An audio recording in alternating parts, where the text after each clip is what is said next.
When Ryan's when it's time to begin, it's on the Rewind to Raw with John Pollock and Wai Ting. The A-Team that makes sense of these things we see in the ring every week on TV. It's Rewind to Raw for Monday night. Download it Tuesday morning from the Post Wrestling site. It's Rewind to Raw for Monday night on USA Now on the John and Wai Take the mic.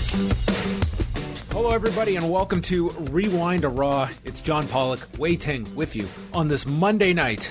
How are you, Wai? I'm doing okay, John. Yeah, feel good, healthy. You know, no injuries to speak of. So I'm good. That's awesome. That's great. How was your weekend? It was good, man. No, I have no complaints. Of course, we split up again on Saturday. You and WH Park did. Yeah, it's like we got divorced, and we gotta have time with the kids. Oh well, I mean, it's more of a weekend separation, I suppose, and then we come back. Come back together on a weekday, stronger than ever. But you and WH, of course, did a review of Power Struggle.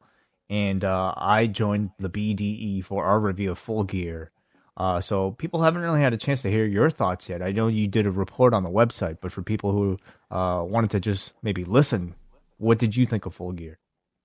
Yeah. Can I say that I kind of enjoy, not like when I'm doing like these, like the reports and stuff, and like for all the shows we do, it's like we're taking notes the whole time.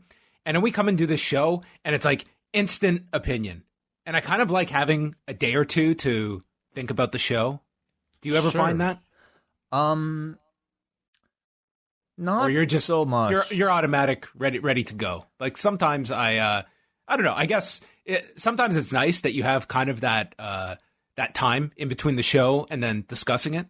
I totally but there is certainly a value to the immediacy as well. Yeah, for me, I guess I don't feel that way as much because, like, I watch these shows, I talk about them, and then I kind of stop thinking about them altogether. So I don't really take the time to, like, process my thoughts on them after the fact. But what was your experience like with this one? I thought the card was great on Saturday. The length did not bother me as much. If you had told me Saturday afternoon that I'm going to be in front of my screen for 4.5 hours, I would say, that's a long show. And part of that was what we had said going up to this. Like, you look at the rundown, it's kind of what I expected going in. I did not expect this. Like, I expected the matches to get time. My biggest complaint would have been the length of the Elite deletion. I just thought going 19 minutes, that late in the show, you still had 2 big matches to come. And I don't know if it was just that presentation or just my overall opinion of the cinematic matches, but I kind of feel the novelty has been passed. And at this point, you're going to have to do something pretty out there to, I think, grab my attention. And I think also it's kind of taking people's time for granted that what can be done in 19 minutes, I think you could have chopped that in half and hit all the key notes of that particular match. And even in the Elite deletion, like, it seemed like we had to get our comedy spots in, but they did try to focus more on just like a fight between Matt Hardy and Sammy Guevara with a resolution at the end of it. But I would say just the placement of that, it dragged for me. But that would be maybe my strongest negative on the show, because I thought the opener was phenomenal between Kenny Omega and Hangman Page. I thought that Cody and Darby Allin those two just have a great chemistry together, and I like the kind of out-of-nowhere finish that certainly can give you several directions of where Cody goes after this, and certainly with Darby as the champion, I think that's like that's a fresh way to go. So I really enjoyed that. The tag match involving the Young Bucks and FTR, I got into that a lot. I thought that they came up with a lot of creative stuff throughout the match. I've seen like opinions like some thinking it was like the greatest tag match in years, and others kind of like middle of the road. I don't put this ahead of the Revolution tag match, but it wasn't too far off from me. I thought that the two, like, it was not a match where the time was any kind of factor for me. I thought it was a match that I was pretty compelled by from start to finish. I love the little subtlety of Hangman Page at the entrance in the post match as well. And the fact that the main event was a totally different style of presentation than any of the other matches. To me, that show, Eddie Kingston was, to me, the star of the lead up to this and was a huge presence all over the show. I think if we had a normal environment, this Eddie Kingston match would have felt like a version of like Punk going into Money in the Bank. And I think that crowd would have been split, if not in favor of Eddie Kingston, if you had a sold out arena. Because it's really incredible when you go back and assess Eddie Kingston's year. And like, that was the match I had the most buzz for that day going into the pay-per-view. Likewise, man. Absolutely. It's interesting to think about like what a crowd reaction would have added or how it would have affected the babyface heel dynamic of that particular match. And any other standouts? What about MJF and Jericho for you? I mean, I thought the match was fine. I mean, I viewed it as like this is the start rather than the blow off to what their match was. So it kind of gets you there. I don't know. Maybe you could argue like it went too late in the show, but it did have a significant stipulation attached to it. Like not one of the strongest matches on the show, but it accomplished what you needed to do sort of the fluke finish that gives Jericho sort of like, you know, MJF said he would do anything to get into the inner circle. He did. He kind of like took advantage of that. And, you know, it kind of just builds up for the eventual blow up that hopefully they can have a lengthy teaming together before you do that feud and pay it off at some point next year. Yeah, I would say it was like not among like the best matches of the show, but served its purpose. Very cool. How about you in Power Struggle? I caught the final two matches, and you know, I was definitely curious to see how Evil versus Naito might differ from their previous matches, and I don't think it differed at all. I thought it was the same type of match that we saw the first two times when it went over 30. Just, I would say, a very slow beginning and then picking up the pace, some cheating at the end. I didn't miss a thing. I mean, I guess Jay White was introduced into the end of this one, but like I by the end of it, I didn't really care for it. And you know, the biggest talk coming out of the show, of course, is Jay White winning the G1 briefcase from Kota Ibushi, setting up the 2 nights at Wrestle Kingdom, the 2 different main events that they would go on to announce the day after. Yeah, so for Wrestle Kingdom, we have night 1 will be Tetsuya Naito against Kota Ibushi, where Naito challenged Ibushi even though he had lost the briefcase. They're also going to do Kazuchika Okada and Will Ospreay on the first night, and the second night will be Jay White challenging the winner of Naito Ibushi. And I guess this has gotten a lot of criticism from people about how they split up the main events for night 1 and night 2. I can get people's criticism. I also understand why they're doing it this way. What do you think about how things have been laid out for the 2 main events? You know, like the way everything's unfolded, I really have to imagine that like it wasn't their first choice to do 2 nights at Wrestle Kingdom this year.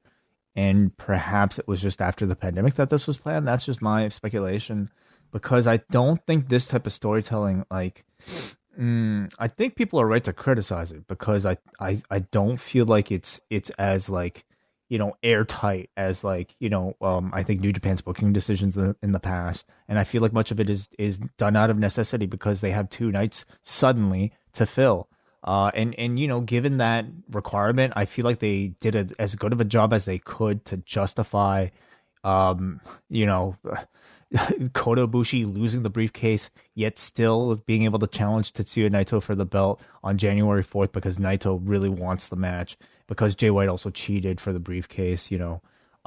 It's not the most satisfying explanation, I think, from a sports, you know, booking decision, because, you know, like whoever wins the G1 briefcase, it really does in a way negate the G1, but at the same time, you're kind of tied up because you've gone and decided to put your 2 belts together into a double championship, and doesn't seem like they have too many plans of like separating those belts in the meantime, and you have 2 nights to fill. So given the circumstances, I think they did a decent job of explaining the reason for it, but I also think people are right to criticize it.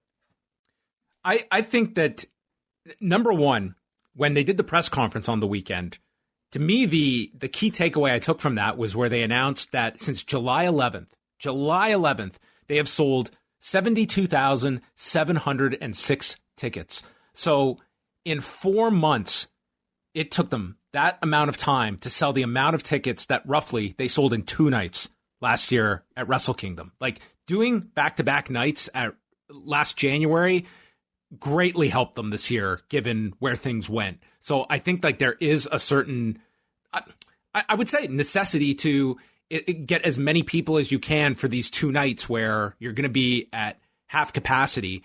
And I thought that the way they laid this out, I mean, this is not going to be, I think, angle of the year, but they do still leave Jay White with the briefcase. There is an advantage to the briefcase holder getting the easier path, that he gets the injured party on the second night.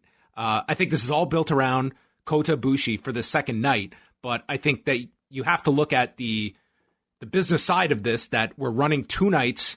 How do we get 2 title matches out of this? It's not going to be the most satisfying, but I'm not on that ledge either, stating like this is the destruction of the G1 and this is going to be a giant failure. I don't believe that to be true, but I see the criticism. But we'll see. Ultimately, it's going to be determined if this is something where does this encourage people to buy tickets or not? How much is the pandemic going to have on people's reluctance to go buy tickets? Like, this is going to be a tough back-to-back series of nights to draw, given that no one's flying to Japan to watch this show. And this is, not going to be the most star-studded Tokyo Dome. I think it's pretty evident. I don't think we're getting any special attractions to the Tokyo Dome this year. If they do, it's going to be quite the surprise on my part if we see anyone else. It's sort of, we're working with our roster that is available to us now. Mm-hmm, yeah. We shall see if they have anybody kind of like up their sleeve, but like it's hard for me to think about any sort of international travelers that aren't already there. They did recently announce the returns of the Tongans, so they'll be around. But it seems to be, the spectacle this year is just a full New Japan roster for the first time in several months. For the World Tag League, they announced all the teams today with FinJuice, the tag champions Taichi and Zack Sabre Jr., the return of the Gorillas of Destiny, Hiroshi Tanahashi and the returning Toa Hanare, Hiroki Goto and Yoshihashi, Tomohiro Ishii and Toru Yano, Shingo Takagi with Sonata, Evil and Yujiro, Bad Luck Fale returning with Chase Owens, and then the Great Okan with a mystery partner that I will assume is going to be Jeff Cobb. It's my assumption too. What do you think about this tag league lineup? We did not get our young lions coming out of the G1 making any appearances in here. It's a tag league. It's fine. Yeah, I mean, I think, part of the appeal is that you get to see certain faces that didn't make their way into the G1 or any New Japan cards yet this year. But, amongst previous years, it really feels like a bit of a standard tag league. But standard feels a bit more special this year because we haven't even had that for much of it. No, some interesting omissions from this. Like you're not having, any of the big names that were announced already for Wrestle Kingdom, which is, that is tradition that once you're announced for a big match, it doesn't make much sense to be in the tag league where you're not going to be able to get that title shot at the end. But nonetheless, it's a tour without an Okada, without an Ospreay, without Nabushi, without Kenta as well. So you do have some omissions here, even though they are bringing back some fresh faces that we haven't seen for most of the year. SmackDown from last Friday did 2,315,000 viewers, a 0.7 in the 18 to 49 demo, their highest viewership since September 11th and second highest since April 10th. And this was going against all of the election coverage on Friday night that dominated cable. And the fact that SmackDown among network programming, they were number 1 in 18 to 49s and 18 to 34s and were tied for first among those 25 to 54. I thought this was a really impressive SmackDown number given what they were up against. And this wasn't just maintaining. This was one of their better numbers during the pandemic. I was really surprised too. And I I have to, wonder what the reason is. Were people just perhaps at that point sick of all the wall-to-wall news coverage that, was dominating not just TV, but social media? Were people just looking for a break? I know there were certainly times where I was. I mean, I was pretty much glued to all those cable news networks, but at the same time, like, kind of looking forward to, like, just taking my mind off of it. And SmackDown definitely allowed me to do that.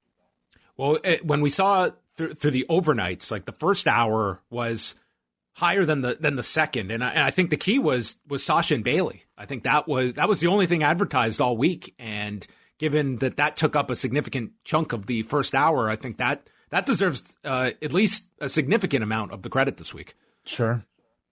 So very strong from SmackDown. That same night, the countdown show for Full Gear did 245,000 viewers, a .09 in the demo. So one of the definitely on the lower end of what these countdown shows have done in the past, but was a good countdown show. I thought, hitting on the main stories, and again, I think Eddie Kingston has just been unbelievable in the whole build up to that main event. I think if there is any.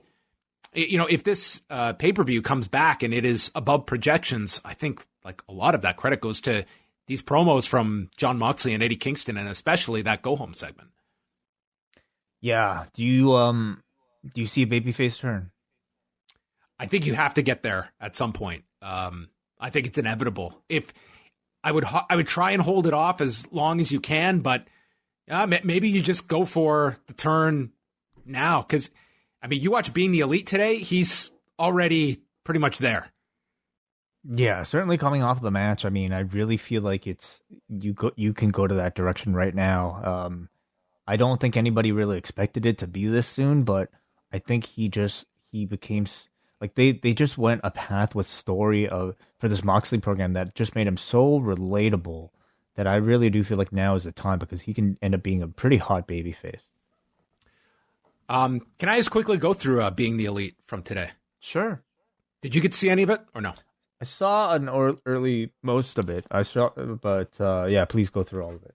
Well, some of the highlights included before the tag match, Nick telling Matt that this stipulation, what a stupid idea to put our chances at the tag titles on the line here, that we'll never challenge for them again.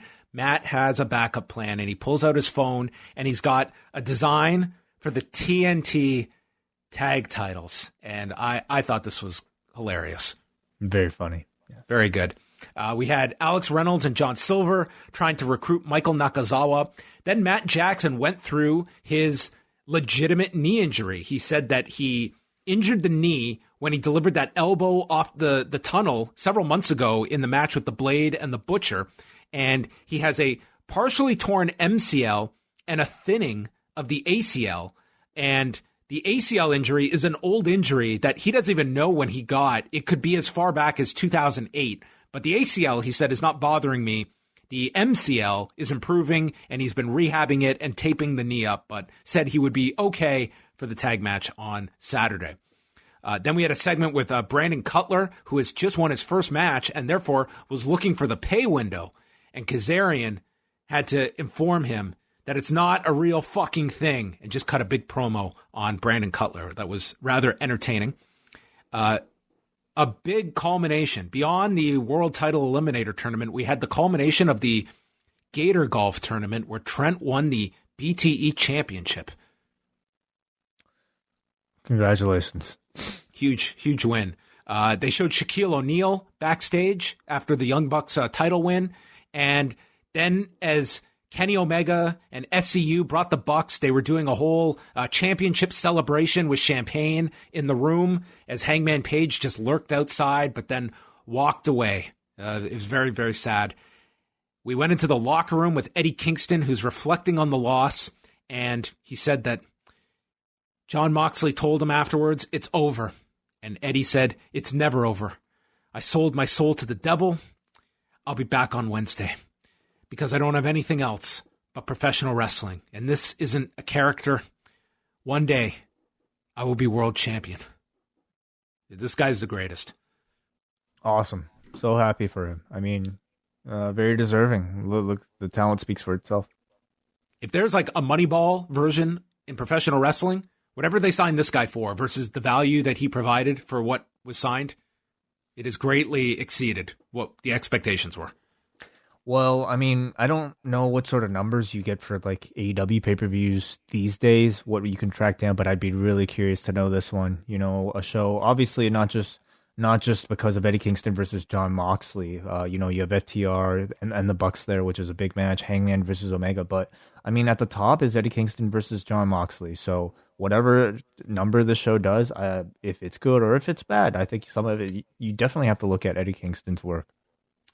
And the final scene saw the Dark Order trying to cheer up John Silver after his loss to Hangman Page. And they cheer him up by starting a "fuck Hangman" chant. And Silver gets right into this. And then Hangman walks into the room. He's been drinking, pours himself another drink, and he takes part in the chant. They're all chanting "fuck Hangman" with Page in the middle of it. And then as he goes to leave the room, Evil Uno sees the opening. This guy's drunk. This is our chance to recruit him. So Evil Uno says, let's not fuck this up. They go after Hangman, and the Dark Order is left thinking, this Hangman guy isn't so bad. And that was Being the Elite, the post-Full Gear edition of the show. Well, very interesting. A few other notes before we move on to Raw. We have some changes to some cards coming up for UFC. This Saturday, it was supposed to be Islam Makhachev taking on Rafael dos Anjos in the main event at lightweight, and Makhachev is off the card after he came down with staph infection. So stepping in on 5 days' notice is Paul Felder, who apparently has been training for a triathlon, so it's not like he's out of shape or anything. He is coming in, he's going to make 155, and it's still going to be a 5-round fight on Saturday, which is insanity what they are putting this guy through. But hey, he agreed to the fight. So Paul Felder will step in to fight RDA in Dos Anjos' return to lightweight after fighting the who's who at welterweight for the last couple of years. Also is the loss of a championship fight next month, as Amanda Nunes is out of her fight with Megan Anderson. This is reported by ESPN, and Megan Anderson commented stating that they're going to reschedule the fight for early 2021. So that card, UFC 256, was supposed to have 2 title fights, and it looks like, at least for now, just has the Piotr Jan, Aljamain Sterling bantamweight title fight. And the final note, just looking to Wednesday night on NXT, it's Raquel Gonzalez against Xia Li. As Xia Li, we found out the letters are from her parents. Yeah. I don't know what this is going to what a win will provide to her parents, other than we know that back home they are getting NXT Weekly. Oh, is that right? Is it airing in China right now? Well, they have the network. They could be network subscribers. Yeah, that must be it. Johnny Gargano will take on a mystery man for the North American title, and then Oney Lorcan and Danny Burch defend the tag titles against Breezango. Over on AEW, it's the bunkhouse match with Dustin and QT Marshall against the Butcher and the Blade, a rematch between Phoenix and Penta, Ty Conti against Red Velvet, Cody Rhodes will speak, and MJF is inducted into the Inner Circle. So typically these post-pay-per-view dynamites are, it starts getting the ball rolling for all the next set of stories, and I would imagine probably a big show from AEW coming off their pay-per-view, which these shows usually are for them. Yeah, I would think so too. Not much in the way of incredible match to look forward to, but Fallout is always interesting too. Phoenix and Penta should be pretty good. Yeah. Hopefully no injuries in this one. And they could probably have a, pardon the pun, dynamite match. So there you have it. And AEW's got their game announcement on Tuesday night. So that'll probably be very intriguing, as they've been talking about this for quite a while. So that's happening on Tuesday night. Oh, and Tony Chimel has been let go by WWE, along with Derek Castleman, who was the director of venue merchandise and remote operations, 2 long-time employees with the company. And unfortunate that this is, more cuts from WWE. This was reported by PW Insider on Monday. I mean, Chimel, he's been there since 89, 31 years. Yeah, but I guess he was also recently doing ring crew stuff. Is that right? I mean, he's been involved in ring crew for a while, but I mean, he had largely just become the announcer for like house shows and such, and was not being used on TV. So, I mean, you can see like this is a live event driven, series of cuts with these two. But unfortunate nonetheless that you have cuts as the WWE is getting through 2020. As we all are. Yeah. On to Raw. As we inch towards the Survivor Series. Hey, what about the schedule? Oh, the schedule. Well, wait. I'm on postwrestling.com, and I'm looking at former President Donald Trump and President-elect Joe Biden. What could this possibly mean for Post listeners? Oh, John, you threw up the signal, and we received a message from the Satellite of Hate. It is the return of Review America with our friends to the South. Brian Mann and Nate Milton, they are back to review this entire crazy election cycle and the results of it, and the state of the country going forward. So I've already listened to most of this. I was tremendously entertained and really informed, I think, by their insight, and I it's always great to hear those two back together. Great to hear these two voices in my ears together. Once again, some great discussion on the whole election, the fallout from it, and I guess we cannot call him former president yet. He's still got several months left with Donald Trump as he comes to grips with the conclusion of what happened last Tuesday. But Brian and Nate will give you what the conclusion was. Yep, that is available right now on the Post Wrestling feed. And if you still subscribe to the Keep It 2000 feed, that'll be available probably by this time, sometime in the morning for most of you listening to it. And on Tuesday, Andrew Thompson's going to have an interview with Matt Taven from Ring of Honor, so that will be up on the site. Tuesday night, we've got Rewind Away number 74, which I have no idea why, but when I tweeted out the schedule today, I said it would be ECW Anarchy Rules. I don't know why I was thinking of that. It's actually Impact from January 4th, 2010, along with Raw that night, featuring Bret Hart's return. We are going to review TNA's move to Monday night on January 4th, going 3 hours with the debut of a Rolodex of names, headlined by Hulk Hogan, Ric Flair, Jeff Hardy, and of course, the Nasty Boys.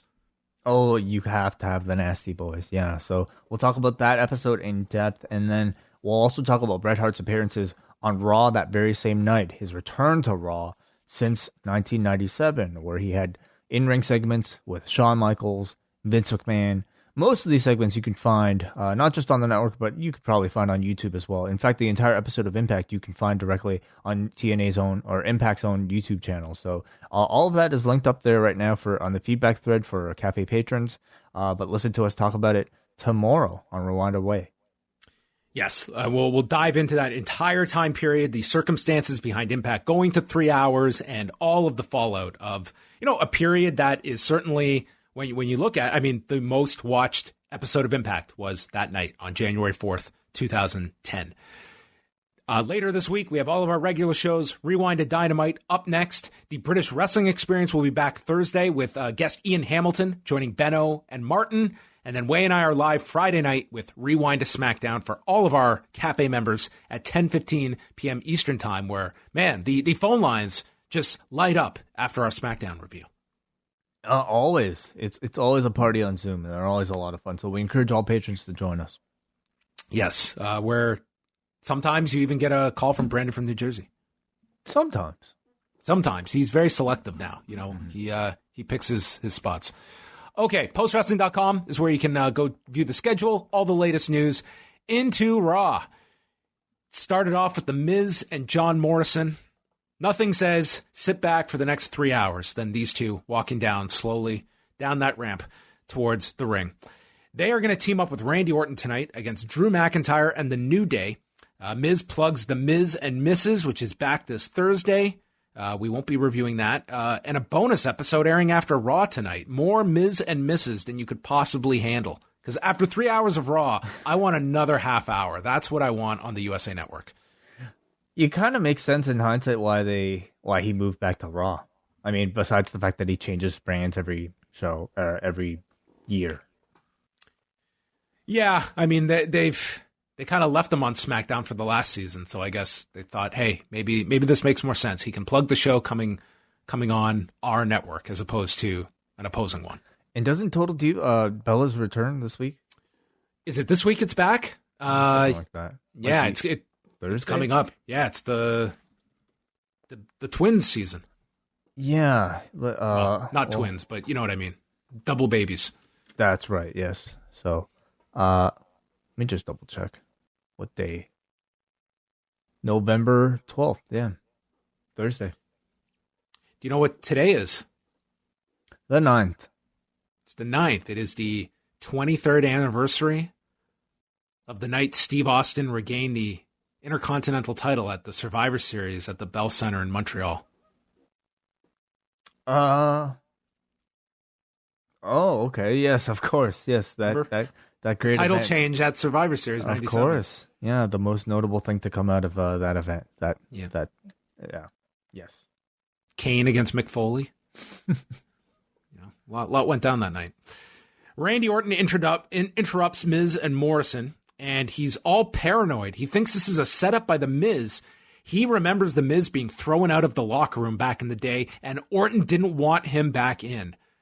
Because if there's anyone that was really going to be policing erratic behavior during that time period, it's Randy Orton. The conscience of the WWE locker room in the mid-2000s.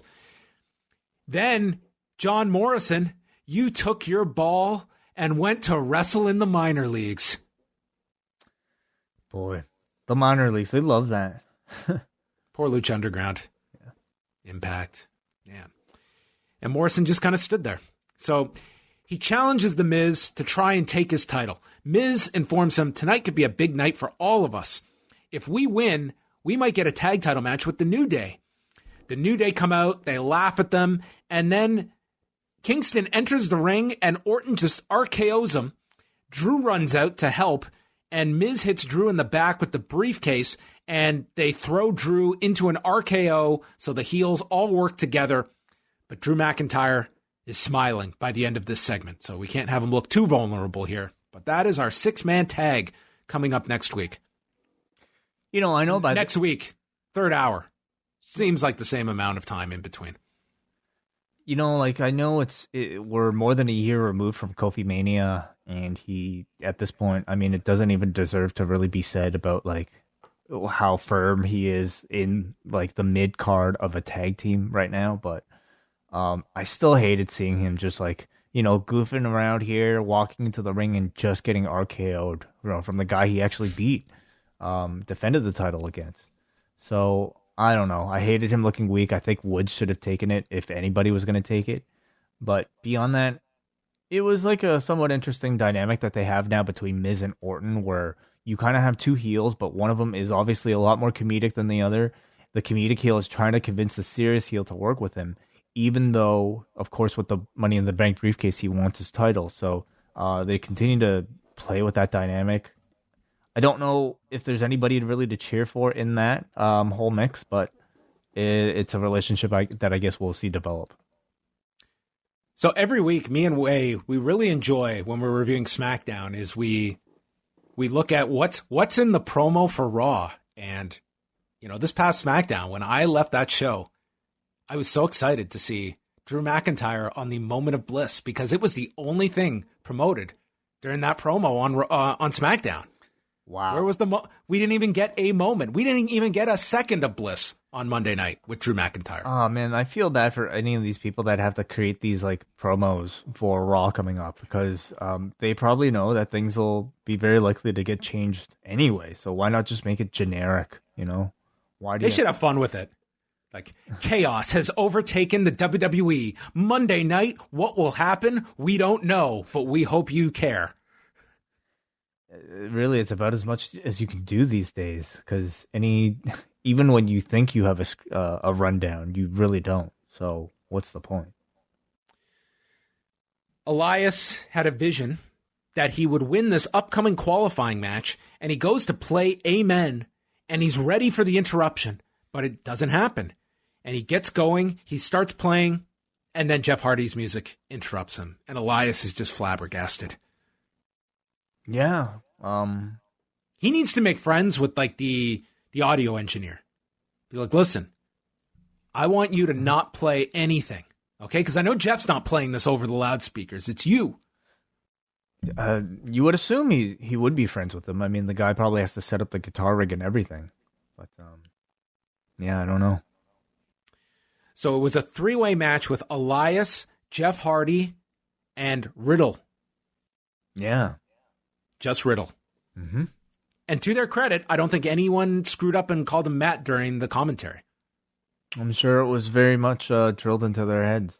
Don't call him Matt. AJ's watching in the back with Jordan. Hardy gets sent into the post, and they talk about Jeff Hardy's history being part of traditional Survivor Series matches dating all the way back to 1999.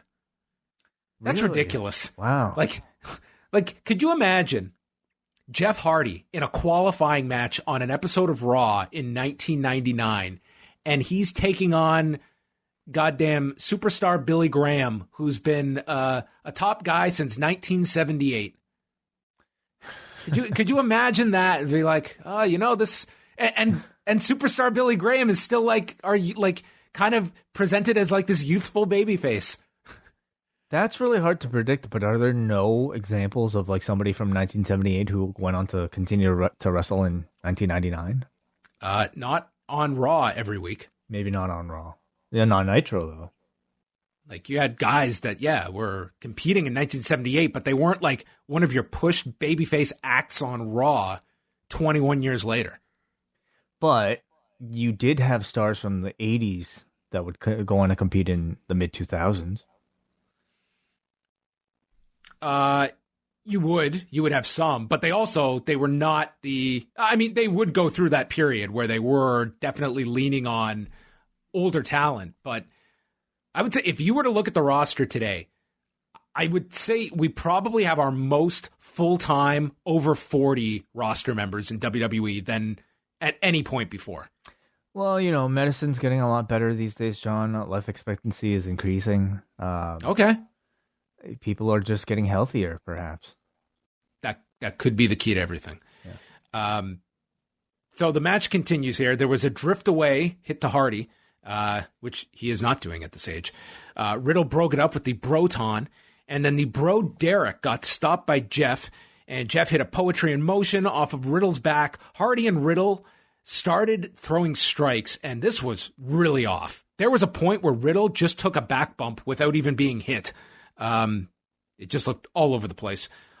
Yeah, it was really awkward. It felt mistimed and poorly coordinated. And I think we've seen Riddle have plenty of these striking exchanges, so I might just have to kind of really chalk it up to perhaps Jeff Hardy not wrestling this type of usual style, although I'm sure we've seen Jeff Hardy do this type of thing too.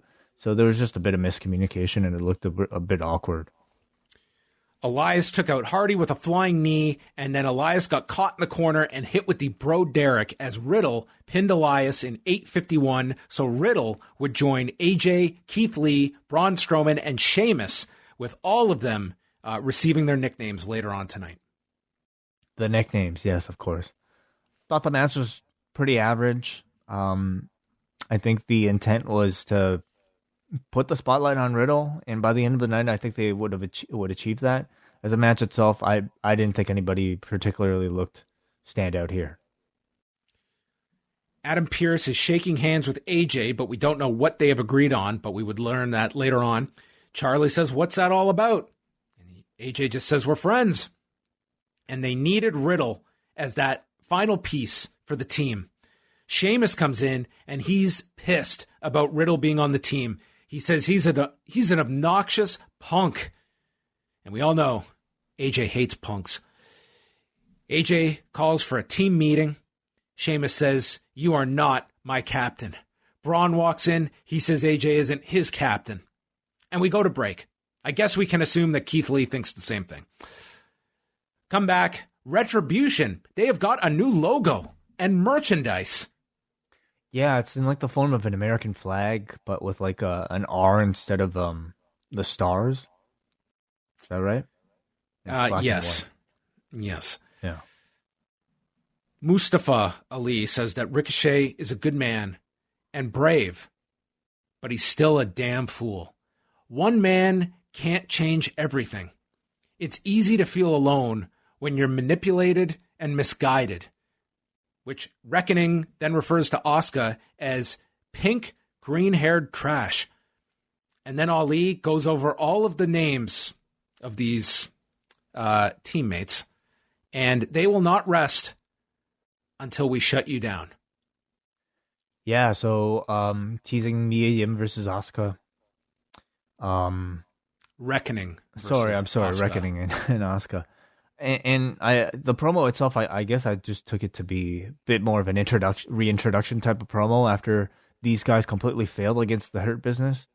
So now they're setting their sights on somebody far lower, which would be Ricochet, I guess. Yeah. This is come on. It was a learning experience. We were not ready to, it's like adjusting like the difficulty level on a video game. It's like, okay, I tried advanced. I was not ready to medium, and I'm not even there yet. We're gonna go to beginner. We're Ricochet. Like, what's more beginner than that in this era of Raw? So yeah, here you go.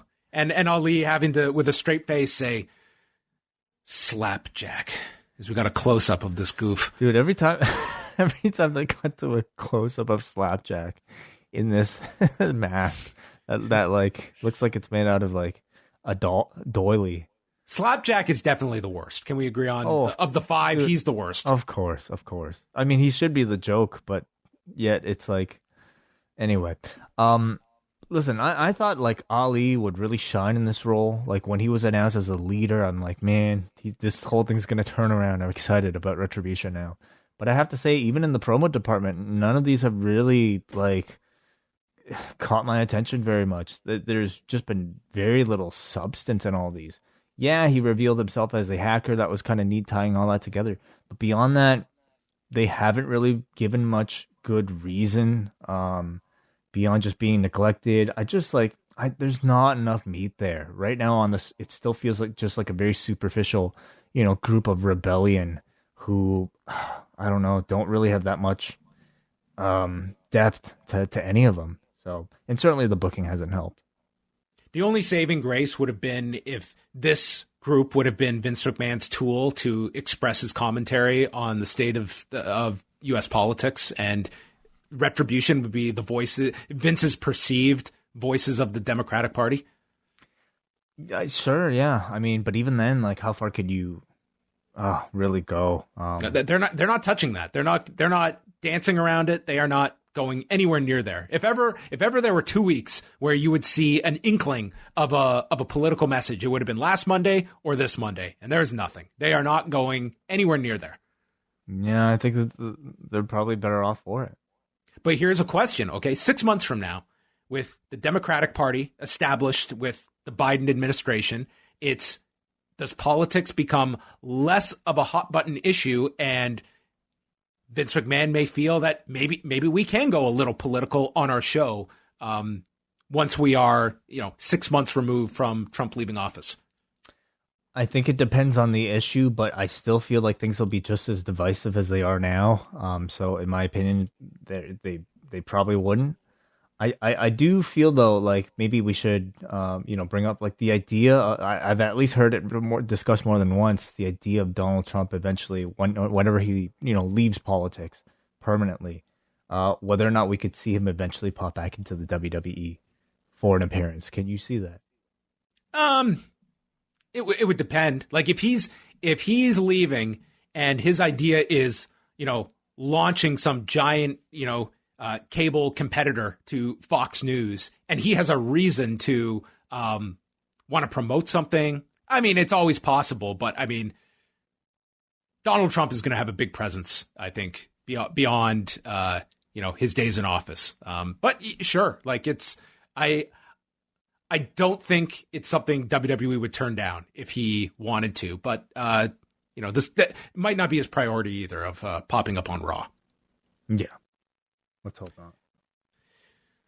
Drew Gulak popped up, though, with the Hurt Business, and he wants to go over Phase 2 for the Hurt Business, which could include U.S. Champion Lashley, the future tag champions Benjamin and Alexander, and himself, the 24/7 champion. He wants to join the Hurt Business, and he was playing the role of Peter Avalon, trying to join the Inner Circle, and MVP said that they are not accepting applications, rips off his clip-on tie, and Gulak defends the clip-on choice because it's tactical for the title he has to defend, and they beat the shit out of Gulak and left the tie on top of his chest, which I swear I thought they were going to count, and the tie would win the title. Oh, what do you think this is, man? DDT? Come on, there's some logic to this 24/7 division. Instead, R-Truth was lurking and pinned Drew Gulak for our first of 10,000 title switches on the show. Yeah. Nobody in the Hurt Business even thought about wanting to get that belt. That's it. No, nobody really. Can they cared. play Gator Golf? I think Gator Golf would be more entertaining than this. So, yeah, really anything would. Shayna Baszler versus Lana had Mandy Rose and Dana Brooke on commentary. They want to be the glue that brings the women's team together because they are partners that are not getting along. Lana jumps and gets thrown off Baszler's back. She stomps Lana's elbow, head kick, gut wrench, knee to the face, and then the Kirifuda clutch, and Lana submits in 1:53. I'm with Nia and Shayna by the end of this. Like, this is such a weak link on our team. I would want to destroy this woman so that we need to get a replacement. I think it's a really, it's a story to me that's really not working at all because the intent is to feel sympathy for Lana, and I feel none. Absolutely none. I mean, she's getting blown out in completely legal fashion in a sanctioned pro wrestling match. She's getting dominated. I don't watch a fight where it's a 10-7 round and I say, oh God, I just hope this person comes back. No, I'm watching someone just show utter dominance here. Like that's great to watch. Well, not just that, but I mean, it's Lana here who has been a lifelong heel for as long as she's been on TV in this company. And the transition from her being a heel to this role, really, there's been none. She went from teaming up with Natalya, being a straight up heel, to winning that Battle Royal in a very heelish way, sneaking in at the last second, and then just carried right into this Nia Jax thing where they think that her getting beaten up every single week is going to make us feel bad for her. I mean, number one, these table spots, they're not they're comedic spots. They end up babyfacing Nia way more than Lana. So, I mean, it's almost like whenever Kane tombstones Pete Rose, it's as if they expect us to feel sympathy for Pete Rose anytime Kane does that, and that's just I just don't get it at all. I really don't. Get and those spots, they had the right dynamic there. Like those spots, babyface Kane, where they just want to see you kill Pete Rose, like that. They had that. Like the logic was perfectly sound there for what they were aiming for and what you got out of it. There's zero sympathy for Pete Rose. Yeah, and they're trying the same tactic, but wanting you to have a different, the opposite reaction here with Lana. So Nia clears the desk, but Mandy and Dana stop Nia from putting her through the desk because they all have to work together. Backstage, Rose and Brooke are with Lana. Lana thanks them, and Dana says, quote, "We totally saved your butts, Lana." Multiple butts. Sure, yeah. But even Mandy and Dana, they're like, you're the weak link. We're doing this for our team because you're awful. Like, you're not good at this. They're kind of mean, aren't they? Well, Lana is just left looking like she's about to pout, and yeah, she just wishes she could be on Twitch, but she can't. AJ and Jordan bring out the whole men's team, and AJ says we were missing a piece of the puzzle, and now we have it in Riddle. Lee tells AJ, I owe you a receipt for last week. Sheamus calls Lee a hypocrite, and they're all arguing when the voice of reason says, bros, bros, bros. Riddle has names for all of the team. We have the skipper, AJ, Braun, Mongoose. Keith Lee is Bro Lee. And Sheamus is Fireface.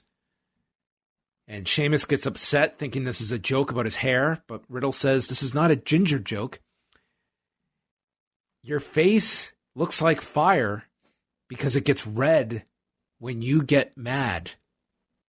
Ha ha ha. He's kind of got a point.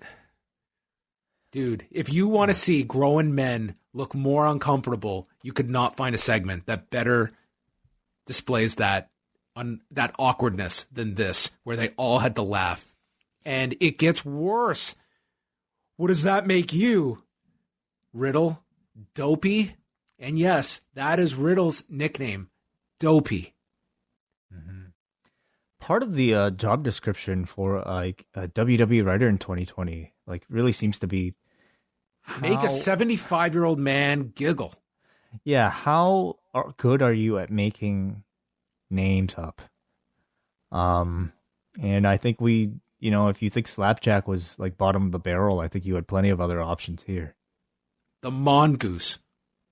Sure, yeah. Bro Lee. Mm-hmm. And these grown men have to sell for it too. You have Keith Lee laugh, pretending that this stuff was actually funny. Yeah, to somebody it's funny. Somebody out there probably thought this was great material. Needed a good laugh this week. AJ tells them all to get serious, and he goes through the SmackDown team members and reiterates that he's the team captain. They all get pissed, and AJ says that he's worked it out with Adam Pearce for the 4 teammates to have a tag match. Sheamus and Braun against Riddle and Keith Lee.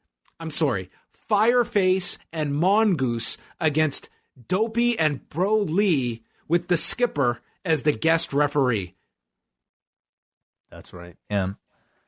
I know the ongoing joke is that every tag team in the WWE can't get along, but I guess if you're going to do a Survivor Series team where you have heels and baby faces on the same side, you're kind of stuck. It's kind of the only story you can tell. So I do feel like AJ is amusing to watch with him being cast as the guy in the middle trying to hold it all together. He's just a funny performer no matter what he's doing. This is also a chance for them to showcase Matt Riddle's amazing personality. Bros. Yeah, again, somebody thought this was good.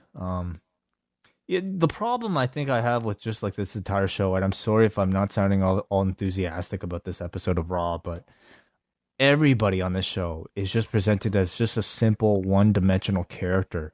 There's zero comparison between the depth of character of any of these Raw characters versus what we have with Roman Reigns and Jey Uso, for instance. To me, they've shown that on a main roster program, they've set the bar at that level where you could tell a more grown-up, complex, emotional story. And then to go over on Raw where everybody is just all of a sudden a cartoon character or just a caricature of some archetype that they're supposed to be. Nothing on this show really was all that inspiring for me. So the tag match, Styles is the ref. He's got a C on his referee shirt. And Sheamus has the advantage on Riddle. He's yelling at AJ. Riddle then misses and hits AJ with a knee. He can't count when Sheamus goes for the roll-up, so Sheamus is pissed off at AJ. Riddle misses again, and he head kicks AJ. And then Braun and Lee sandwich AJ as Jordan gets up to enter the ring. We're teasing physicality with Jordan, and we cut to commercial. And we come back, and Jordan's back on the floor. They've just gotten really lazy with these, Could you imagine being the director? And this is the moment you yell, cut. Think about this. If this were real, you have to hit a commercial break. Would this be the moment? Not at all. I mean, it would be one thing if you're trying to set up a cliffhanger. What's Jordan going to do? Stay tuned to find out. Just cut to Jordan and he's got this mad look on his face on the floor. Okay, we go to break. But he's right about to do something. What if he wound up for a punch? Cut. Well, that's what they do. Yeah, I don't know what the thinking is. I don't know what the logic is. It's that I think the idea is that we need a break in action. And how do you cause a break in action? Sometimes you do it off of a guy doing a dive to the floor. Other times it's when somebody decides to walk out. Other times it's when a guy decides to walk into the ring and is about to punch one of the members of the match. They've really I don't get the logic there at the end, Like, that's not a break in action. That is action.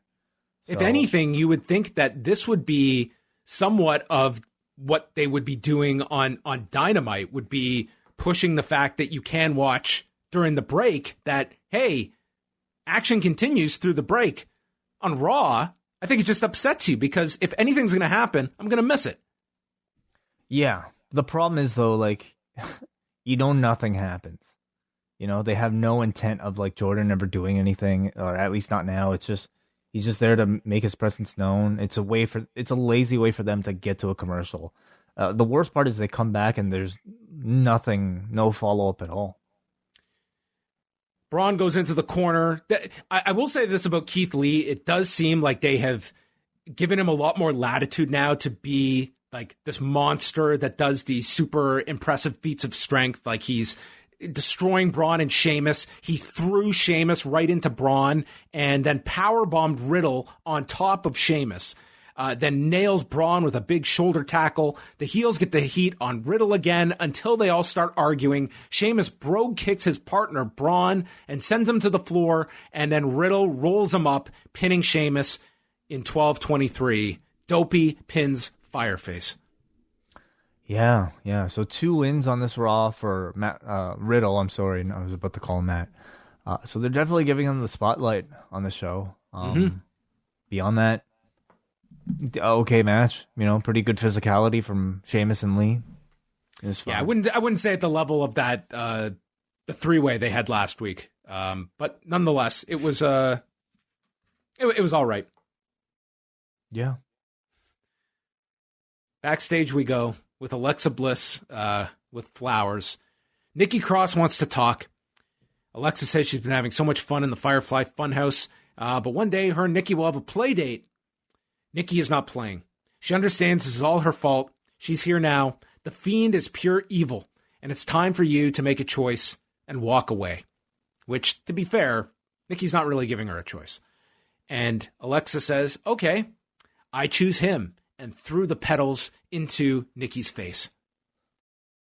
All right. Yep. So I guess that was your moment of bliss. I guess so. Yeah. Nikki played a very convincing Drew McIntyre. Guess we did get Alexa interviewing someone of Scottish descent. No. Yes. So we almost got there. Charlie announces next week the New Day will defend the Raw tag titles against Shelton Benjamin and Cedric Alexander. MVP and Lashley come out to the ring, and they're stating it will not be the New Day and Street Profits at the Survivor Series because the titles are coming to the Hurt Business next week. And Lashley notes that he didn't hear Sami Zayn talking on SmackDown this past week and running his mouth.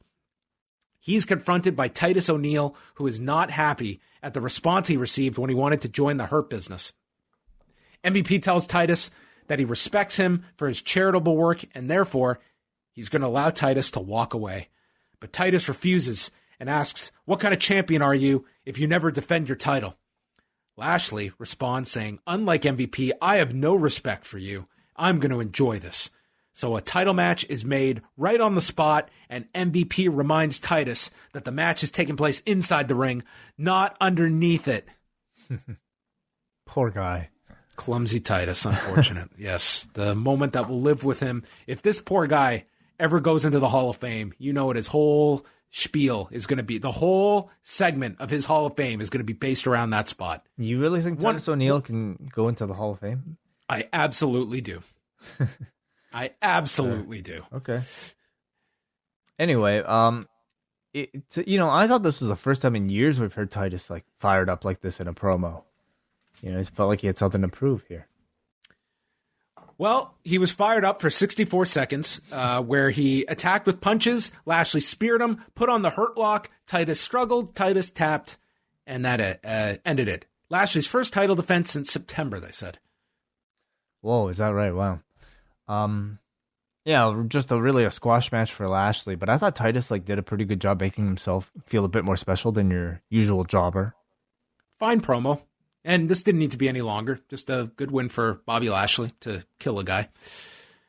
Drew McIntyre's backstage with his 2-week best friend, Sheamus. And he says that their team is in shambles. They really need Drew on the team. And Drew suggests, well, maybe you shouldn't bro kick your partner. Sheamus says, I despise all my teammates. And says, almost as much as you despise the New Day. And Drew starts clapping to New Day Rocks. Sheamus wishes they could just team like the old days. And they remember their old slogan, kicking heads and drinking kegs. Drew says that when I win the title, you and I are going to go out and get fucked. And that's how the segment ended. So here we have Drew and Sheamus. I will give you this. I think everyone is expecting that Sheamus is going to kick this guy's head off at some point. But I will at least appreciate it if they give us like 4 weeks of them being friends before they do that. Yeah, sure. Which, I mean, these two legitimately have a history together. They've just never played on it up until last week. Yeah, and I highly doubt that their actual catchphrase was kicking heads and drinking kegs. Wasn't that our catchphrase together? Yeah, kicking heads and drinking kegs, yes. Yeah. But, you know, I think this, like, story between these two, to me, has been the only story of any substance on this entire episode of Raw. It at least feels fresh, you know, the concept and the idea that a heel and babyface who used to be friends don't necessarily see themselves as heels and babyfaces. I mean, they are just friends because of their shared history. And we all know that they're going to clash at a later date, but I think for now, it's really fun to watch these two convey these like years of history between them into this friendship with these scenes. I think they're really doing a good job of acting like, you know, former best friends. So the question is, will Sheamus cost him the title match next week? Is that how fast we're going to speed this one up? Well, I hope not. I mean, you need an out for that match.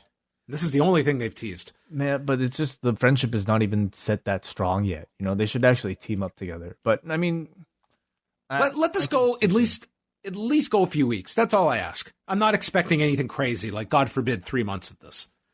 But yeah, clearly the two, like, I like the chemistry between them in these segments. Like, it doesn't come across forced. Yeah. Nia's interviewed in the back. Her and Shayna argue over who runs things. Nia says she's the team leader. Shayna says who cares who the team leader is. And Nia says after our team wins at Survivor Series, maybe she'll go for the women's title. All of these, like, Nia Jackson, Shayna promo segments have been either totally forgettable or just like plain bad. And I mean all of them since they've started teaming together. And I don't know if it's just the bad writing. I think I think, you know, you talk about chemistry. I think these two have bad chemistry together or just none. And I just think like delivery is just been completely lazy. Like very bleh, you know, like Nia, I think I've seen her cut good promos, but like all of these just feel like she's putting very little effort into trying to make them sound, you know, somewhat special. These just do nothing for me at all. So Asuka took on Nia Jax non-title match. The women's team is ringside. Asuka goes for a guillotine, and it's suplexed out. She hits her with spinning back fists, a hip attack, goes for the armbar. Lana gets on the apron. Baszler gets up and puts her in the Kirifuda clutch, and Asuka knocks both of them off with a hip attack. And then Jax goes for a Samoan drop. It's countered. Asuka gets the Asuka lock. Shayna runs in to attack her for the DQ at 7:48. Team Raw gets involved. Rose and Brooke get sent to the floor, and then Nia and Shayna are left to stare down Lana in the corner and proceed to clear the desk, and Nia puts her through the desk for the 8th time. Yeah, as they tell Lana to just quit. So, I don't know, man. Yeah, it's the big babyface build for the Survivor Series thing. The Asuka match, you know, I thought Asuka did a pretty good job delivering like a quick-paced match with Nia, but it's really hard to care about this, knowing the outcome wouldn't matter, knowing that there probably would be other things going on for the story at the end of it all, which which it did. Sarah Schreiber interviewed R-Truth. He thinks he's about to have a 7-camera shoot for GQ magazine, but in fact, he's going to have a 7-way match for the 24/7 title. Angel Garza has been locked in a room for a week with flowers. He says he wears his heart on his sleeve, but will do anything to win. He's fighting for every woman in the world. All the other men are worthless, and they don't deserve a woman like you. Which, I mean, he is talking to, I would say, 65% male audience that we usually get in the split. And he gives the rose to all of you. So he's talking to one person, but he says he's giving this rose to all of you. So I don't know if he's talking to one person or everybody, but he only had one rose here. Yeah, I don't know. I'm not sure. Don't really care. You know, this character is just, it's just, we've been through it already. Like, we've been through a whole several months of him trying to do this character. The second time, I see this as to him doing it the second time around. There's no really added wrinkle, except is he a bad, like, ladies' man now? Is that the gimmick? Nobody likes him? I'll tell you what, like, the next woman that approaches him is going to be like, listen, I might go out with you, but I don't want to disappear like that Demi girl. Like, what happened to her? What did you do to her? Yeah. I think in 2020, I just need something a bit more interesting than the ladies' man. You know, like, how many ladies' men have we seen throughout the, like, wrestling's history? What is different about this guy? Like, give me a modern spin on it, please. Like, you know, maybe he can get mentored by Tim Meadows. Yeah, I don't think that would really be. He could be Tim Meadows who can wrestle. Tim Meadows can learn how to wrestle as a ladies' man. I don't think in 2020 that gimmick would be interesting at all. Well, speaking of not interesting, R-Truth, Akira Tozawa, Grand Metalik, Lindsay Dorado, Drew Gulak, Eric, and Tucker for the 24/7 title. Dude, there's no one I feel worse for on this roster than Tucker right now. This poor guy. I feel pretty bad for Eric, too. Eric's in an unfortunate spot where, I mean, it's either we don't use you or we use you in a nothing role with your partner out. So, unfortunately, this is what Hey, what about Riddick Moss? What about all those, like, underground guys? Where the unfortunate loss of Daba Kato. Was he not drafted? Was he not part of the draft? Yeah, he was. Where the hell's Daba Kato been? Well, you're waiting. You got to wait for it. I've been waiting. It's been almost a month. Wouldn't you want him on your team? I couldn't for the life of me tell you what brand he's on. I assume it's Raw. I think it's Raw. I think it was because I think he was on the Raw Underground side. But maybe he's quarantining. Okay. Someone needs to inform him. The time's up. So, like, did everyone win the title here? I think so. Yeah. Truth shoved Dorado at the end. He hit the AA. He ran away. There were 5,000 title matches. I refuse to break this down. It got so ridiculous by the end here, like everybody had a chance with the belt, that I actually found it pretty amusing. You know, with this gimmick, in order to, I just ask for something new each time they go out there, and I know that's going to be difficult, but I mean, you kind of ask for it when you're, you know, making a title like this. So in order for them to do something new, you can either tone down the ridiculousness of it to make this thing more realistic, or you can totally lean into the ridiculousness. And I felt like they did that here. This was at least memorable because everybody in this match had won the belt. Congratulations to all our winners. Mustafa Ali versus Ricochet. Ali, the match starts. He asks Ricochet to join him, and Ricochet attacks. What's going on with you, huh? This isn't you? You think this is the right way? You think this is the message? If a guy was ever beating me down, asking me these questions, it would really force me to absorb the question and give a sincere answer. You never heard like a conversation like this in a UFC fight? Oh, dude, I thought this dialogue was verbatim from a World Star video, because if you've seen some of those fights, like, this is the kind of stuff that you get yelled at in the street as a guy's like coming at you. What's going on with you, huh? This is not you. You think this is the right way? You think this is the message? Ricochet hit a huge back body drop, and then on the edge of the apron hits a tilt-a-whirl head scissors that sends Ali to the floor. Retribution surrounds Ricochet, and then he walks into a neck breaker by Ali, and we cut to break mid-neck breaker. That was an all-timer. They come back. Ali screams, "You need us!" as Ricochet hits a dragon suplex for a reprieve. Then there's a spinning DDT that gets blocked by Ricochet, turns it into a brainbuster. The match got really good at this point. Ali hit a backstabber off the turnbuckle, and then he goes back to the trash talk. "You think one man can change the world? It takes many. Nothing can change unless you're willing. I'm trying to help you." Ricochet hits a poison Rana, springboard tornillo to Retribution on the floor, misses a Phoenix splash, and Ali applies the Koji clutch as Ricochet goes out at 13 minutes and 58 seconds. This was the best match on Raw by a mile as these two attempt to overcome a hell of a plight regarding their status on Raw. Yeah, a good match by the end. And finally, a big win for Ali. You know, I think in hindsight, this really should have been Retribution's first program. I don't know why they did what they did with the Hurt Business. This was essentially like a match you would have probably seen with these two on 205 Live, but now on Raw with, I suppose, more well-known personas in the middle of the card.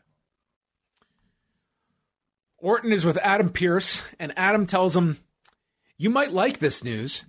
You're defending the title next week and against Drew McIntyre." Orton's like, "What the hell?" He puts Pierce up against the wall, and he tells Pierce to tell the staff to go to hell. So, big show next week. Randy Orton and Drew McIntyre for the title, and then New Day against Benjamin and Alexander. 2 title matches. Yeah, it seems like they're really trying to, we assume we get these matches next week. It's a big match to announce and not deliver. So I think we'll get these two. I can't tell you that you'll get a good finish coming out of them. That's for sure. But you'll get the match. Main event was our 6-man tag. Randy Orton, The Miz, and Morrison against Drew McIntyre and the New Day. Orton refuses to tag in. He makes Miz and Morrison do all the work. New Day chant 1, 2, 3, we miss E as they dove to the floor. And for whatever reason, I just imagine Carl Winslow chanting this. What the heck is bothering me? Oh. You never saw that episode of Family Matters, did you? No. Classic. Sorry. Orton refuses to enter. Xavier gets knocked to the floor as Orton just circles around but doesn't make contact. Woods gets beaten down forever until the hot tag is made to Drew, whose comeback includes a double belly-to-belly suplex, which literally is not belly-to-belly, but you get the gist. It's a double suplex to Morrison and Miz. He hits the future shock on Morrison, then dumps John Morrison's lifeless body and tells Mr. Minor League to tag in the Major League player, Orton, and says to Randy, "Don't be a bitch." And Randy leans over. He's going for the tag, but he won't do it.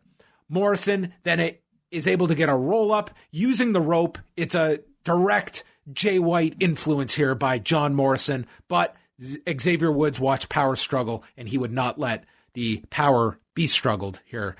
Morrison hits a corkscrew to the floor. Miz is hit with a spine buster. Morrison comes off the ropes into the Glasgow Kiss, and the Claymore with the countdown, and Drew pins Morrison at 13 minutes and 12 seconds. We hadn't seen the countdown in a while. Brought it back. It's a special occasion. It's back here. We got 1, 2, 3. We miss E, and 3, 2, 1 into the Claymore. So look at that. There you go. Awesome. Yep. A setup for Orton versus Drew next week. An okay match otherwise. It's hard for me to think that this segment might have done very well in the ratings. Well, we saw last week that third hour nosedived, and that was built around the handicap match with Drew against Miz and Morrison. I don't know. This was a Raw that I'm just not compelled with the stories going on during Raw. Yeah, there's very little that excites me about the roster right now. I mean, every feud on the show feels really, really bland. You have a lot of the same partners who can't get along storylines just dominating everything here with both Survivor Series teams. Miz holding the briefcase is better than Otis, but it's the Miz, so it's not going to be that exciting, especially when he is being paired with the champion and Randy Orton, where you don't really have somebody to cheer for that's fresh or that's even a babyface. Tag division, kind of dead. 24/7 division is a joke. Retribution is still trying to battle out from the hole that they've buried themselves in. And you have a world title program in Fiend, Drew, and Orton at the top right now. That no Fiend on the show, like beyond Alexa's mention, like no presence from him at all. Well, I mean, he's not really a part of Survivor Series, is he? So he might be taking a bit of a back seat, I suppose, in a couple weeks. But Drew and Orton, it feels like that's still brewing, even though they're going to do the match next week. I imagine it'll still continue beyond that into this three-way scenario with the Fiend. I don't know if Drew and Orton itself is already like pretty stale at this point, and throwing the Fiend in there, I don't think will really freshen things up. It might freshen it up, but it's just not. I'm not convinced that it's the right direction for any of these characters. So I just don't think Raw right now is a very good show, because clearly like SmackDown has taken all the good stuff. Yeah, and I don't think you can just lean on, well, it's tough when you're building up Survivor Series. It's like we're looking at the other show on Friday that, to me, it's got a lot of interesting things happening, and they have the same handicap that we're building up to a pay-per-view and we only have our side of the roster for matches that we can't, do any physicality for. It's two different shows to me that we're getting on Monday and Friday, and I'm not finding any of these programs all that compelling. I just think the promos have been terrible, like on this show. Really bad at a time that, the promos have been, again, we're just seeing quite the contrast between Raw and SmackDown. And this should be a time where we just are coming off a draft where you've mixed up the rosters. You should have some freshness to the show. I don't feel anything fresh on Raw. No. I mean, they all feel saddled in as like no one feels fresh and new, that you've started all these new programs. It just seems that everyone's found their place very quickly. Well, let's see who they're pushing right now, okay? Who are the top babyfaces that on this show? It's McIntyre, Riddle is getting Lee. a push. Lana is the babyface that they're pushing on the women's division. They could prove me wrong, but man, it's going to be difficult. Who else here? Alexa and the Fiend, I suppose. If you're looking at just sheer television time, like there's a lot being dedicated to Miz and Morrison. I mean, that's kind of feels like your top heel act with Randy. The Hurt Business, although they don't really have, I guess they've got the New Day program, but Lashley doesn't have anyone. They are removed from Retribution. Asuka has nobody right now. Asuka's got nobody. I think she's lost a bit now, not having number one, Kairi Sane with her, as well as Bayley and Banks to feud with. It's sort of, she's kind of, just without a program, and the program is with Banks, but she can't she can't do anything on Raw without her. Yeah, and that's a one night thing. After this, you have to go in some direction with an opponent on Raw, which I guess you can put Nia or Shayna into that role, but it's not blowing me away. Very weak right now on Raw. At least a couple weeks into this draft. So I'll say I do like AJ and this role that he's playing. I think he does need a dance partner. I do like what they've been doing with him. Yes, and I continue to like the fact that Jordan is just a presence that's just no name. There. He doesn't even have a name yet. He's just the big associate. They don't even talk about him. He's just there, standing behind AJ at all times. So that's a bright spot. But I mean, that's one small thing in a 3-hour show that, oh man, by the end of it doesn't really leave me a whole lot to want to come back to see. So let's see. Isn't that a match you want to see though at some point? What, Jordan and who? AJ. Oh, for sure, of course. But that's not for months, if not years. Oh, January, February. Right. Let's see what you guys thought in the forums. Out of 10, John. Any guesses? Oh, God. I'm going to say 3 tonight. 4.75. Well, there you go. We have, our forum, they seem to be more energetic about some of these shows than you and I were. Tonight, we start off with MJ. Only caught the last hour of Raw. Didn't think, between Ricochet and Ali, didn't think either one of them are going anywhere, and that makes it pointless. But they did have a very nice match. I wish I could catch these two in the upcoming Best of Super Junior tournament. 24/7 was trash, and the main event was notable only for the countdown to Drew's kick. If you were counseling WWE on a live event strategy post-pandemic, would you advise them to bring Raw and SmackDown on the road again like before, or would you lean into using the piped-in sound to keep TV moving in the right direction and only do pay-per-views in front of live crowds? I feel like there needs to be a real hook for live attendance, and week after week TV tapings doesn't seem to be it, at least in my opinion.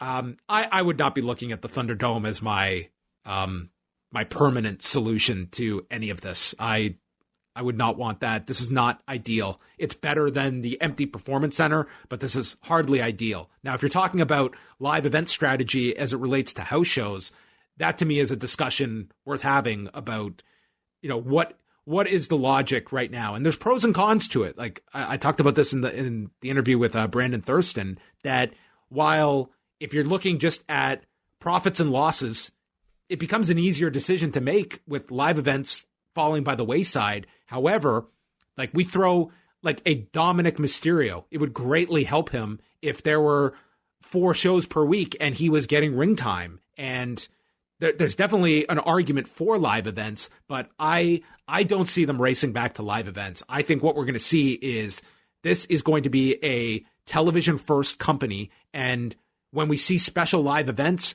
they're probably going to be major markets around key points of the year, like your post-Christmas live events, and could double as network content. I think like the days of guys going on the road from Friday to Monday, I don't know if we're going to see that anytime soon. I would be surprised if they revert back to that without really discussing it.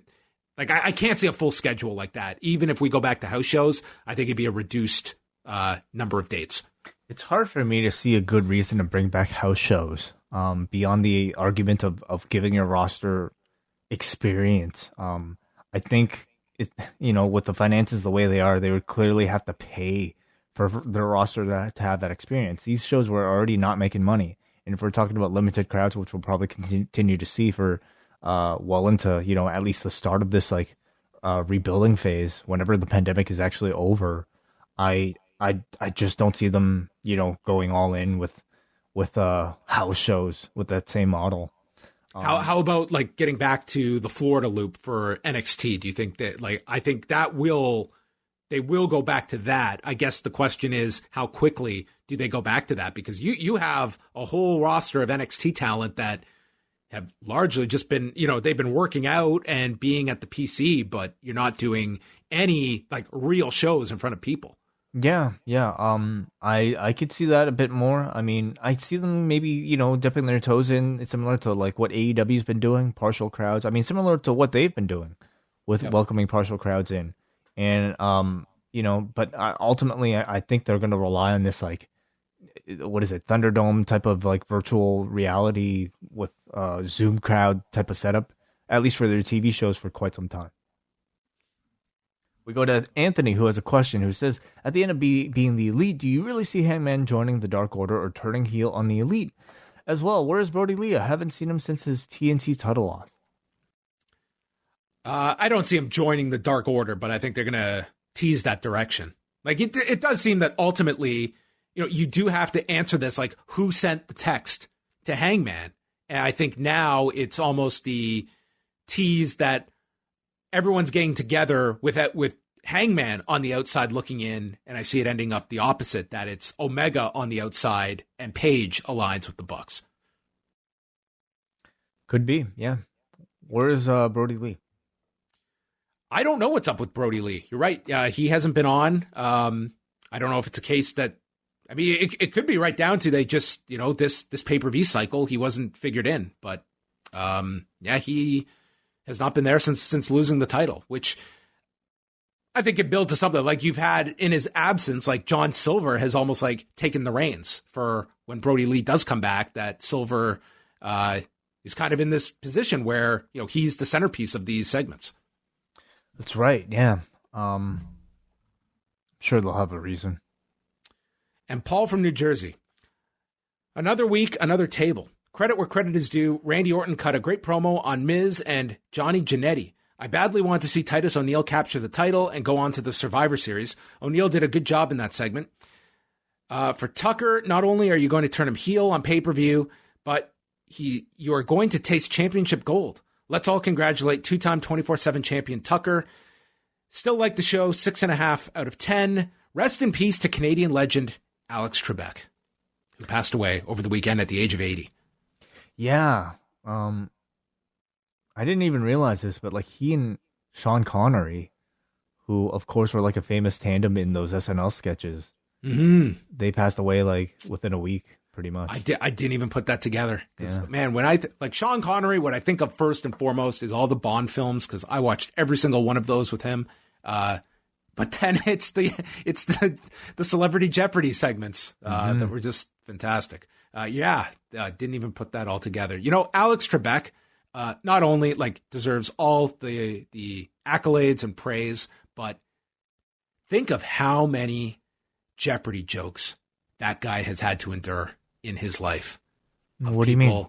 Oh, dude, with people of coming up to him and they've got the answer, but ask it in the form of a question.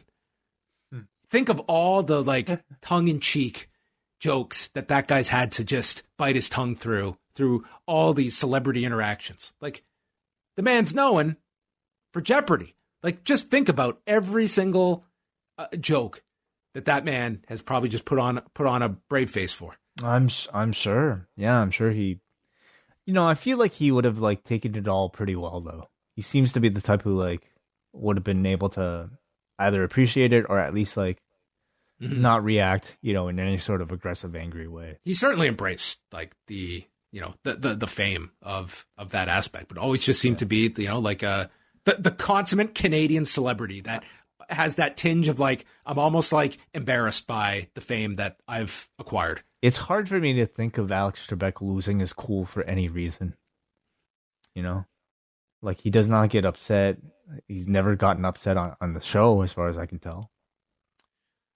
You never saw any of those stories come out that he was any kind of a difficult person to deal with. Just seemed like a laid back individual. I couldn't believe he was 80. Yeah. Unfortunately, was battling cancer for a while. But rest in peace to Alex Trebek. And that will bring an end to Rewind a Raw. What did you think of tonight's show? Our show. I'm sorry. I wish my excitement level for this edition of Raw was higher. I don't think it was one of my finer performances. But what are you talking about? This Raw I had very little to say. It was just I thought it was just a shitty Raw without that much for me to, like, not that much thought that came to mind. So I don't know how great this discussion was. It actually was kind of a draining edition of Raw. Well, Wai, you're never a drain. People can't get enough of you. They always have a thirst for more Wai. Okay. Well, you can get that tomorrow, John, when you and I will be talking about certainly 2 episodes of a Monday Night Wrestling program with, I think, a lot more going on. And that is, of course, the January 4th, 2010 editions of Impact Wrestling. Yes, a Monday Night Impact Wrestling episode, as well as Raw from that day with the return of Bret the Hitman Hart. Yes. If tonight's episode of Raw would be compared to eating oatmeal for 3 hours, this 3-hour edition of Impact is PCP. Wow. Those would certainly be opposites. Yeah. That's what Impact is. It's 3 hours of insanity, and we have no shortage of subjects to discuss coming out of that episode of Impact. It is total nonstop. Not quite total nonstop action, but it is total nonstop.